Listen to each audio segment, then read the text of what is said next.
guys. So, Quentin Tarantino. He's probably my favorite director working in Hollywood today. He is a master at his craft, and his passion for cinema is always reflected in his work. His love for movies began when he worked at a video store in Manhattan Beach when he was a teenager. His personal taste spans through many genres and are incorporated into his movies. He said, "I steal from every single movie ever made. If my work has anything, it's that I'm taking this from this and that from that and mixing them together." He pays homage to older movies in various ways, such as using similar shots like the opening shots of The Graduate and Jackie Brown, or these shots from Psycho and Pulp Fiction.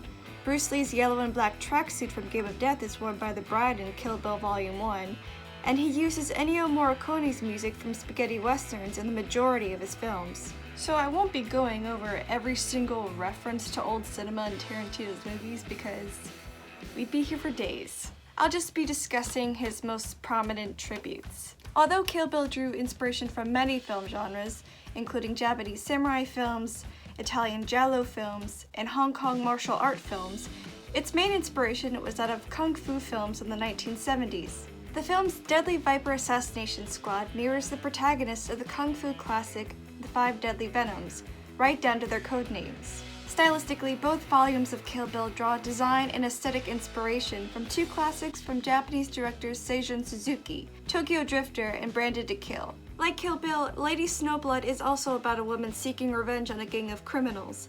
The character was also the inspiration for one of Kill Bill's villains, Oren Shi, played by Lucy Liu. Tarantino even casts the star of the 1970s TV show Kung Fu, David Carradine, as the title character. Tarantino was a fan of blaxploitation films of the 1970s, and his 1997 film Jackie Brown is a product of his love for that genre. Although Jackie Brown's storyline isn't very similar to a classic blaxploitation film, it does borrow some stylistic elements. Jackie Brown also pays homage to the strong characters that Pam Grier, its star, portrayed in both 1973's Copy and 1974's Foxy Brown. However, the influence of the latter may be the most apparent, from the title's font and the change of the protagonist from the novel from a white woman named Jackie Burke to a black woman named Jackie Brown. In Foxy Brown, Grier depicts a black woman seeking justice and revenge on a white-operated criminal drug ring responsible for killing her boyfriend. She effectively manipulates and outsmarts the criminals. And like Foxy Brown, Jackie Brown is able to control her surroundings, and she manipulates both the police and Ordell, played by Samuel L. Jackson.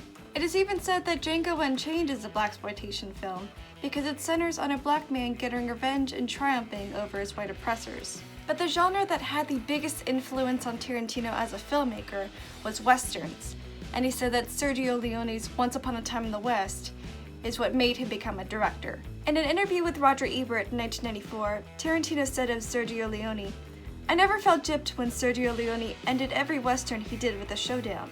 That's just the way they ended. But every single one was different." In Inglourious Basterds, the Bastards represent Apache Indians from westerns who ambush and murder US cavalry who have taken over their land. Brad Pitt's character Aldo Rain even has the nickname the Apache. However, in most westerns, the Apaches were the enemies, but in this film, they are the heroes. The Hateful Eight was filmed in 70mm like a handful of films made from 1957 to 1966, such as How the West Was Won. Although Tarantino has used Ennio Morricone's music for many of his films, this is the one that Morricone won an Academy Award for Best Score. His latest film, Once Upon a Time in Hollywood, gives the most homage to old Hollywood westerns. The western TV show that the protagonist Rick Dalton stars in, called Bounty Law, is directly taken from the series Wanted Dead or Alive. Tarantino also shows some film history, where the careers of 1950s western television stars progressed into Italian westerns of the 1960s. Quentin Tarantino will definitely be remembered as one of the greatest movie directors of all time. I appreciate his love for film history and the most obscure movies that even I have never heard of. If he wrote a book or had a seminar, I would be all over that. Alright guys, thank you so much for watching, and if you like this video and you learned something, why don't you hit that like button? I'd really appreciate it. And if you really like my content and you want to see more, please subscribe. And you have any questions or comments or criticisms, or you have an idea for a video that you want me to make, please let me know in the comments down below.